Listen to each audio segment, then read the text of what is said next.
क्या लिख रहे हैं क्या? अच्छा बच्चों, हमने डिस्कनेक्ट किया था सिलसिला, थोड़ी देर के लिए मीटिंग एंड की थी, कुछ शिकायत थी ब्लर आने की जो आना नहीं चाहिए था, लेकिन ये कनेक्शन मैंने दूसरी लाइन पे लगा दिया। अच्छा जी, देखिएगा, बेसिकली इससे कम चार्ज नहीं है, यानी फर्दर इलेक्ट्रॉन को आप डिवाइड नहीं कर सकते, लिहाजा इससे कम चार्ज एग्जिस्ट नहीं करता नेचर में। इसका मतलब सबसे कम चार्ज ये है, और अब इलेक्ट्रॉन एक पार्टिकल है, 10 इलेक्ट्रॉन लॉस या गेन होंगे तो 10 टाइम ऑफ दिस एक इलेक्ट्रॉन के चार्ज आ जाएगा, एक इलेक्ट्रॉन होगा तो इतना चार्ज आ जाएगा बॉडी। इसका मतलब आप कह सकते हैं टोटल चार्ज किसी भी बॉडी पे जो होता है वो n into charge of electron, total charge किसी भी बॉडी पे आता है, फॉर एग्जाम्पल 5 इलेक्ट्रॉन लूज किए तो 5 इंटू चार्ज ऑफ 1 इलेक्ट्रॉन, तो लिहाजा 5e के इक्वल आ जाएगा, तो Q इज इक्वल नहीं। तो ये वाला फार्मूला लिख भी ले बच्चों, ये आगे यूज करेंगे हम एक दो न्यूमेरिकल्स में, बल्कि आगे तक यूज करते रहेंगे, आगे भी न्यूमेरिकल इस फार्मूले से सॉल्व होते हैं, Q is equal to n। So आपको कहा जाए कि 100 इलेक्ट्रॉन किसी जगह से गया तो बताएं टोटल चार्ज कितना है, या कहा जाए टोटल चार्ज इतना है, इतने इलेक्ट्रॉन है, हम एक इलेक्ट्रॉन का चार्ज बताएं, तो ये फार्मूला के लिए हेल्पफुल होगा। तो लिहाजा बेसिकली चार्ज क्या करता है, क्वांटाइज करता है। अब लास्ट पे यूनिट ऑफ चार्ज हम देखने जा रहे हैं, यूनिट ऑफ चार्ज, चार्ज की यूनिट क्या होगी? तो चार्ज की यूनिट है बेटा एक तो कूलम, और कूलम को हम लिखते किससे हैं, C से। अब चूंकि आपके पास 1 कूलम चार्ज होगा किसके इक्वल, जरा ये गौर से देखें, यहाँ पे एक बड़ा मजे का एमसीक्यू करवा देता हूँ आपको, जरा तवज्जो से देखेंगे, इस जगह नजर आ रही है सबको। अच्छा बच्चों, हम कहते हैं कि एक इलेक्ट्रॉन पे चार्ज ऑफ इलेक्ट्रॉन, एक इलेक्ट्रॉन पे कितने कूलम चार्ज है, एक इलेक्ट्रॉन पे चार्ज है 1.6 10⁻⁻19 कूलम, या एक प्रोटॉन की बात करें। अब सवाल ये है कि एक कूलम चार्ज बनने के लिए, यानी एक इलेक्ट्रॉन पे इतना कम चार्ज है कि 10⁻⁻19 कूलम है, एक कूलम चार्ज बनाने के लिए कितना वो चाहिए आपको, कितने इलेक्ट्रॉन्स चाहिए? 2 मिलेंगे तो 2 टाइम ऑफ दिस हो जाएगा, 3 मिलेंगे 3 टाइम ऑफ दिस हो जाएगा, तो एक कूलम बनाने के लिए कितना हो जाएगा? जरा गौर से देखें, तो यहां से ये हो जाएगा 1 electron divided by 1.6 10⁻⁻19 is equal to 1 coulomb. एक कूलम करने के लिए ये चीज मैंने इधर ला के क्या कर दी, डिवाइड कर दी। अब जरा गौर से देखिएगा,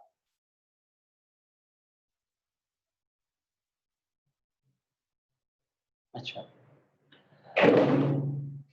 अब बेटा हमने लिखा 1 इलेक्ट्रॉन इज डिवाइडेड बाय 1 बल्कि सेट कर देता हूं, हमने लिखा 1 coulomb is equal to 1 electron divided by 1.6 into 10⁻⁻19।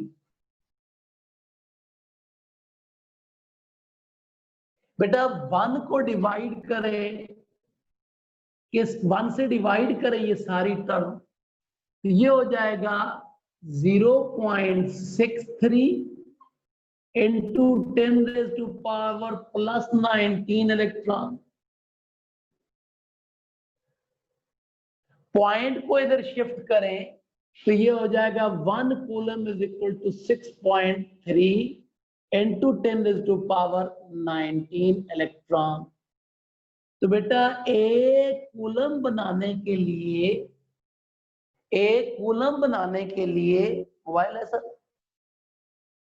Mobile पे 1 डिवाइडेड बाई 1.6 करें जरा, एक कूलम चार्ज बनाने के लिए हमारे पास इतने इलेक्ट्रॉन, सॉरी एक चीज यहाँ गलत कर गया मैं, जब पॉइंट इधर शिफ्ट किया तो क्या हो जाएगा बेटा, 18 हो जाएगा, फिर क्या हो जाएगा, 18 हो जाएगा, बस ठीक है ये। अच्छा बच्चों, आपने कहा कि एक इलेक्ट्रॉन पे इतने कूलम चार्ज है, 10⁻⁻19 है। एक कूलम चार्ज करने के लिए अगर किसी मैटर पे एक कूलम चार्ज है तो कितने इलेक्ट्रॉन लॉस या गेन हुए उस मैटर से? एक कूलम चार्ज करने के लिए इतने इलेक्ट्रॉन 10⁻18 इलेक्ट्रॉन 6.3 इंटू, ये बहुत ज्यादा तादाद है। इसका मतलब है जब किसी मैटर के ऊपर एक कूलम चार्ज आता है तो बहुत ज्यादा तादाद में क्या होता है बेटा, बहुत बड़ी तादाद में इलेक्ट्रॉन उसके लॉस या गेन हुए होते हैं। मैं पॉजिटिव और नेगेटिव के चक्कर से जरा आजाद होकर बात कर रहा हूं, दोनों केसेस में ये पॉसिबल होगा। तो क्या सूरत है, क्या कर रही, क्या सूरत है कि एक कूलम के लिए इतने इलेक्ट्रॉन चाहिए, और ये एमसीक्यूज कई दफा शॉर्ट के तौर पर, और इवन देन ये एमसीक्यूज इंट्री टेस्ट में 2 दफा या 3 दफा आ चुका है। एक कूलम चार्ज के लिए कितने इलेक्ट्रॉन चाहिए, ये देख लें बच्चों, ये बड़ा स्लो करके आपके सामने। एक और चार्ज की डेफिनेशन के लिए बेटा, सिंस ये वाली बात आप चैप्टर सेकंड में पढ़ेंगे, लेकिन आसान बात है। I is equal to current is equal to rate of flow of charge, I is equal del Q by del T, I is equal del Q by del T. तो बेटा यहां से देखें क्यू हो जाएगा I इंटू टी। आई क्या है, current है, टी क्या है, टाइम है। सो करंट की यूनिट क्या है, ampere, 1 ampere into second. So 1 coulomb is also equal to ampere second. यहां से ये भी आप इस शक्ल में भी देख सकते हैं। अब एक क्वेश्चन बनता है, वो क्वेश्चन क्या बनता है, ये भी आपकी असाइनमेंट है, और क्वेश्चन जब बने तो व्हाट्सएप पर मुझसे पूछ भी लीजिएगा, ग्रुप में मैं बता दूंगा उस क्वेश्चन का जवाब। इस पॉइंट से 1 coulomb is equal to ampere second. मैं चेक करना चाह रहा हूँ कि कोई क्वेश्चन बनता है, आपके ज़हन में आएगा क्वेश्चन या नहीं आएगा, देखना चाहता हूँ। तो बेटा यहाँ से क्वेश्चन बनता है जो आपने शाम को मुझसे पूछना है, ये हो गया। So this was all about charge. ये है हमारे पास चार्ज से रेलिवेंट बात। आज चार्ज से रेलिवेंट मैंने 2 टाइप्स पढ़ाई, कंजर्वेशन के लिए रिलेशन लिखो, रिएक्शन लिखवाए, और फिर क्वांटाइजेशन ऑफ चार्ज की बात की, फिर यूनिट ऑफ चार्ज, और सबसे इंपॉर्टेंट बात जो आज आपके सामने रखी वो ये थी बेटा एमसीक्यूज। यहां से एक एमसीक्यूज करंट की शक्ल में बनता है जो चैप्टर 2 में मैं आपको पढ़ाऊंगा। यहीं से एक एमसीक्यूज करंट की शक्ल में बनता है जो चैप्टर नंबर 2 में मैं आपको पढ़ाऊंगा। फिर मैंने यहां से ये रिलेशन यूज करके I is equal to Q by T matrix में पढ़ा हुआ है, आपने सेकंड चैप्टर में मौजूद भी है। यहां से हमने Q is equal to I T, यहां से 1 कूलम इज इक्वल चार्ज की जगह कूलम, करंट की जगह एम्पेयर, और टाइम की जगह सेकंड, तो 1 कूलम एम्पेयर इनटू सेकंड। यहां से क्वेश्चन बनता है जो आप लोगों ने करना है शाम तक किसी भी टाइम पे, जिसका मैं जवाब ग्रुप में दे दूंगा सबको। मैं चाह रहा हूं कि क्वेश्चन किन किन के ज़हन में आएगा, लेकिन क्वेश्चन ग्रुप में नहीं करना किसी ने, ताकि मुझे ही पता चले कि किन किन लोगों के ज़हन में क्वेश्चन आया है। चीटिंग भी नहीं करनी, किसी से पूछ के क्वेश्चन किसी के ज़हन में आया हो वो आपको बता दे, और सारे एक ही क्वेश्चन व्हाट्सएप करते रहे मुझे। चीटिंग नहीं करनी, अपने ज़हन से देना है, शाम को मैं जवाब दे दूंगा इसका। तो ये था हमारे पास चार्ज के बारे में। मैं अब करने लगा हूं, सारे की स्क्रीनशॉट जिनकी जो स्क्रीन क्लियर है ले ले, सारे की लिखा हुआ आपको मिल रहा है। ओके बेटा, मेरा अब करने लगा, ठीक है।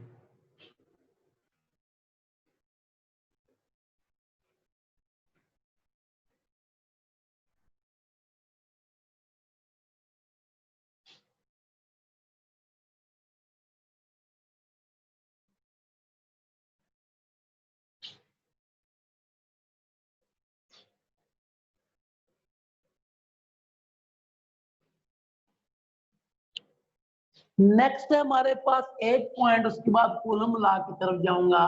इलेक्ट्रिक फोर्स,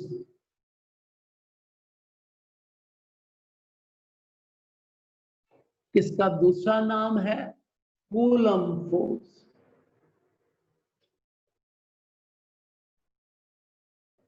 इलेक्ट्रोस्टैटिक फोर्स भी कहते हैं।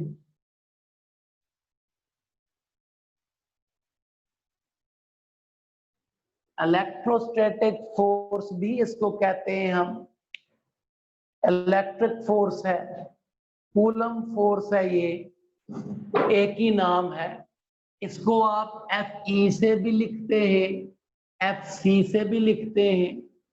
इलेक्ट्रोस्टैटिक फोर्स इस वास्ते कहते हैं इस फोर्स को बिकॉज ये चार्ज पे लगाता है ये फोर्स। इलेक्ट्रिक या इलेक्ट्रोस्टैटिक फोर्स की बात इसलिए कहते हैं। कूलम फोर्स इसलिए कहते हैं कि इस पर सबसे पहले किसने काम किया? कूलम ने किया। सो Fe भी लिखते हैं इस फोर्स को, Fc भी लिखते हैं इसको। सो इस पे कूलम ने अपना लॉ पेश किया है, इस वास्ते इसको आप इलेक्ट्रिक फोर्स कहते हैं। अच्छा जी, अब बेटा इस फोर्स की एक और दो नाम, बल्कि पहले फोर्स की बात कर फिर आगे कैरेक्टरिस्टिक्स पे चला जाता हूं मैं।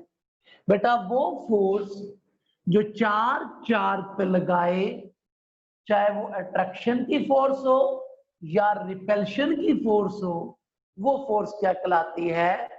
इलेक्ट्रोस्टैटिक फोर्स कहलाती है। Force exerted by a charge body, बल्कि रुकें, attractive or repulsive force exerted by a charged body, attractive or repulsive force exerted by a charged body on another charged body is known as Coulomb force, electric force। बेटा अब इस force की nature भी क्या है? ये force सबसे पहली बात, इसकी नेचर अट्रैक्टिव भी हो सकती है और रिपल्सिव भी हो सकती है। इसकी नेचर अट्रैक्टिव भी हो सकती है और रिपल्सिव भी हो सकती है ये फोर्स। बेटा अनलाइक चार्जेस होंगे अट्रैक्टिव होगी, लाइक चार्जेस होंगे रिपल्सिव होगी। बसन पॉजिटिव को रिपेल करेगा, नेगेटिव को रिपेल करेगा और पॉजिटिव को क्या करेंगे? अट्रैक्ट करेंगे। अगर same charges, similar charges repel each other, experimentally it has been proved, और ये नेचुरल है। और different charges attract each other, ये भी नेचुरल है। दो टाइप्स। अब बेटा ये जो फोर्स लगती है अट्रैक्ट करने की या रिपेल करने की, ये नेचुरल फोर्स है। और हर नेचुरल फोर्स को आप कंजर्वेटिव कह सकते हैं। आपने फर्स्ट ईयर के चैप्टर नंबर 4 में कंजर्वेटिव फोर्स की डेफिनेशन पढ़ी है, जिसमें ग्रेविटेशनल फोर्स को आपने एग्जांपल को लेके चले। हर वो फोर्स जिसकी वजह से होने वाला वर्क डन क्लोज पाथ पे जीरो और पाथ पे डिपेंड ना करे। इसका मतलब है इलेक्ट्रिक फोर्स कंजर्वेटिव है, तो इलेक्ट्रिक फोर्स की वजह से होने वाला वर्क भी पाथ पे डिपेंड नहीं करेगा। बेटा car conservative force non contact force होती है बिकॉज ये टकरा के फोर्स नहीं लगती, कुलयन नहीं है, विदाउट कुलयन लगती है। लिहाजा आप इलेक्ट्रिक फोर्स की कैरेक्टरिस्टिक्स में लिख सकते हैं कंजर्वेटिव भी है और हर कंजर्वेटिव नॉन कांटेक्ट होती है, हर कंजर्वेटिव नेचुरल फोर्स होती है। और नेचर में ये दो तरह की नेचर रखती है, अट्रैक्टिव भी हो सकती है और रिपल्सिव भी। ये डिपेंड करता है सिचुएशन पे। टाइम कितना हो गया? क्या टाइम हुआ है? 40 मिनट। अच्छा बच्चों, आज कुछ तबीयत मेरी बहुत अच्छी नहीं थी, जिस वजह से क्लास आपकी थोड़ी सी लेट स्टार्ट की। मैं चाह रहा था चलें 30-35 मिनट की क्लास आज हो जाए, तो कूलम लॉ स्टार्ट करना है, लेकिन टाइम चूंकि ऊपर हो गया है। अगर एग्जैक्ट टाइम भी हो तो 10 मिनट बंदा पढ़ा लेता है, ऊपर कर लेता है। अब नया टॉपिक की शुरुआत हमारी कल होगी इंशाल्लाह। परेशान नहीं होना, लेकिन ये चीजें देखें कितनी चीजें सीखी हैं आज आपने छोटी छोटी छोटी छोटी, कुछ लोगों को गो के पता थी चीजें, लेकिन फिर भी उनके लिए एक सेटिस्फेक्शन होती है जब टीचर की जुबान से वो सुन लेते